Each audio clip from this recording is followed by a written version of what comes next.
Narinig mo na ba ang mga kwento mula sa mga lumang paaralan sa probinsya?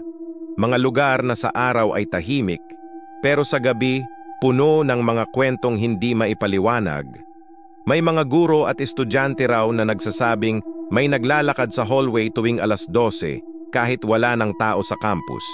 Sa isang silid-aralan sa likod ng lumang gusali, may upuang kusa raw gumagalaw at may boses ng bata na maririnig kapag tahimik na.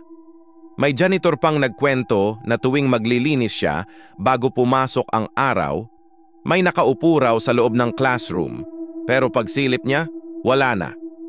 Ayon sa mga matatanda, dating sementeryo raw ang kinatatayuan ng eskwelahan, kaya maraming kaluluwang naiistorbo.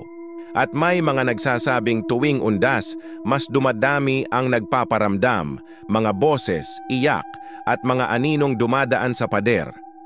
Totoo bang multo ng mga batang nag-aral noon ang bumabalik o guni-guni lang ng mga tao sa dilim? Isa lang ang sigurado, sa mga eskwelahang yon, may mga estudyanteng hindi kailanman nakagraduate.